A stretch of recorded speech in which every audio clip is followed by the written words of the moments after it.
sindicato. Tem que pagar. Ah, com certeza. Mas, agora, me diga uma coisa, a senhora quando chegou na Turquia, a senhora foi agora recentemente? Eu fui 8 dias antes da minha prova.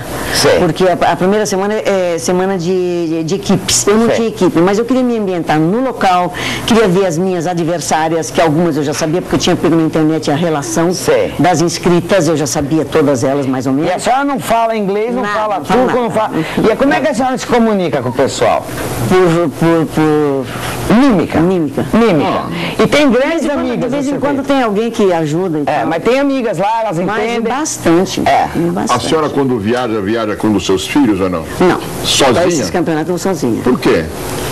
Porque primeiro que eles trabalham, né? E segundo que a minha faixa etária é outra. Eu viajei muito com esse meu filho que está aqui, nos campeonatos aqui dentro do Brasil, né? Então aí tem mistura as faixas todas. Esse que está aqui faz o quê? Ele é professor de tênis. Ele é professor de tênis? Professor de tênis, é meu técnico e meu empresário. Mas que beleza, e pode mandar com gosto no empresário e no técnico, né? Só não pode mandar embora, né? Empresário. Só não pode mandar embora. Técnico, e tem que obedecer.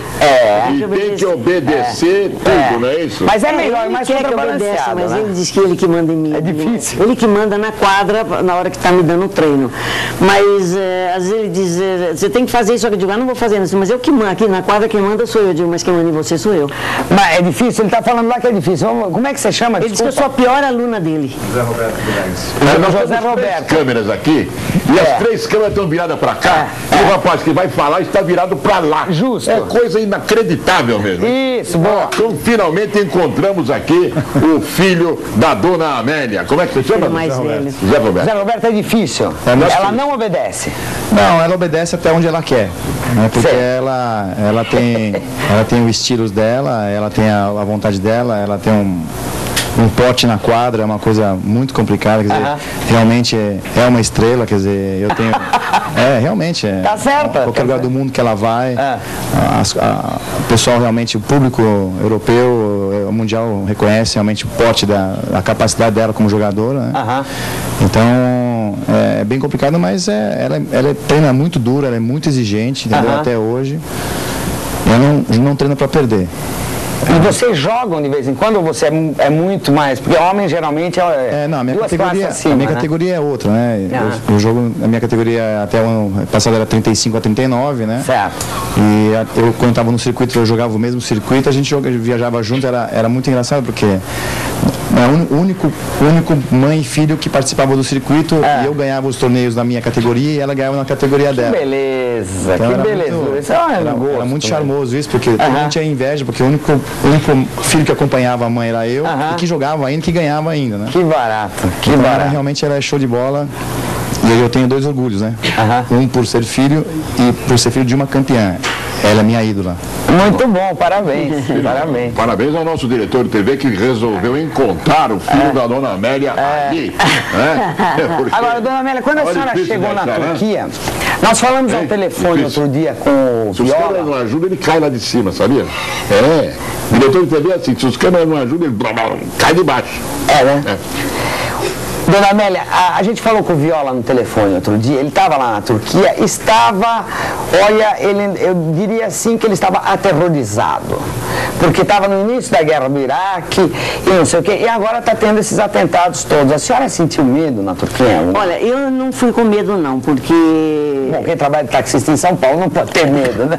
Nós temos mais medo aqui, porque os tiroteios estão aqui, não estão lá. Lá você sabe onde é que está o tiroteio, aqui você não sabe, você sai na porta e leva um tiro na cara. Entendeu? Você está entrando em casa, você é assaltada e outras coisas mais. Muitos deixaram de ir de medo.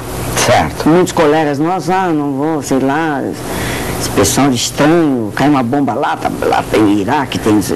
Falei, olha, minha filha, se eu tiver que morrer na guerra, eu vou morrer na guerra. E fui.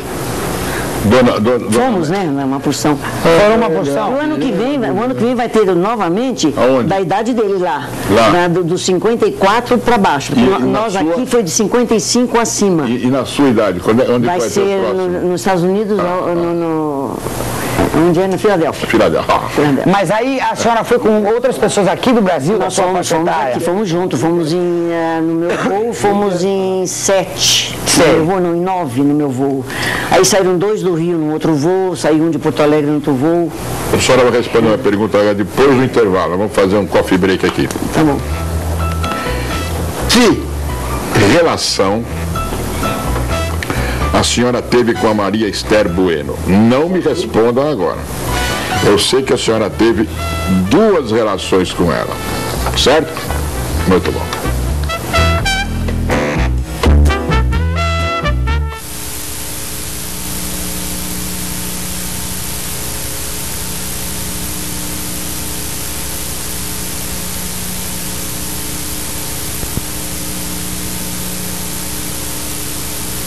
Dona Amélia, na minha ficha aqui diz que a senhora teve 2, por exemplo, 2 ligações muito diretas com a Maria Esther. Qual foi a primeira delas? Bom, eu treinava muito com a Maria Esther, a gente jogava muito quando ela ainda era menina, porque eu tinha 10 anos mais velha que ela, estava começando, né? Então a gente jogava muito junto. E lógico que depois que ela deslanchou, já não jogou com mais ninguém, jogava só com o irmão e com um amigo nosso chamado Rubens Araújo Costa, ainda no Tietê, porque nessa altura eu ainda era sócia do Tietê. E aí, quando a Maria Esther precisou viajar, porque a gente já sabia que ela precisava ir embora daqui para poder crescer, ela não tinha raquete, ela tinha uma raquetinha assim, muito simples, porque eles são de família muito pobre.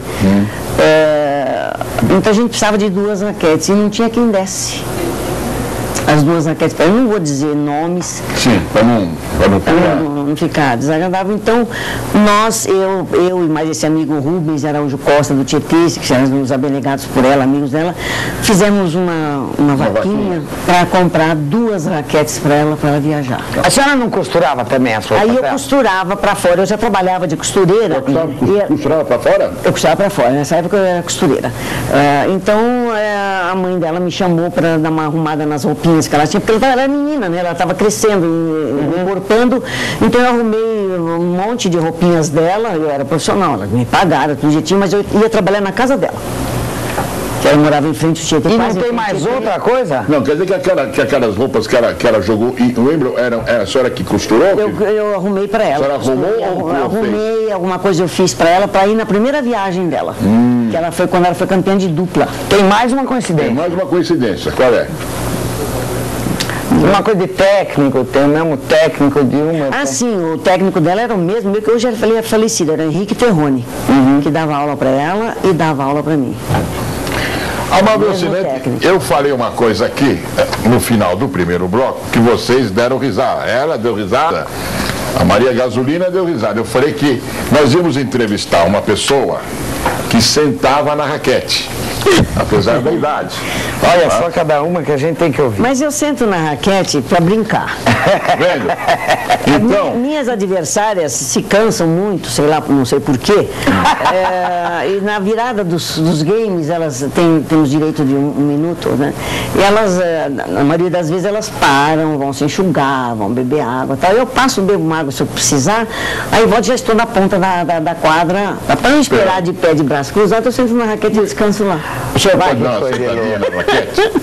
Mas que coisa de louco. Quer dizer que a senhora... De onde que a senhora pega toda essa energia? Como é que faz? O que a senhora come? Diz pra gente que... É quibe. A quibe é bom para... Vai sentar junto comigo, mas não pode apoiar. Peraí. Primeiro vamos mostrar uma imagem que nós fizemos da senhora sentada na raquete. Tudo bem. Depois, eu também sento na raquete, nas horas vagas. Certo. Mas não é sempre. Você estava ganhando croquete? Eu só sento na raquete quando eu tenho uma pessoa da sua categoria aqui. Obrigada. Vamos ver a imagem da dona Amélia sentada na raquete.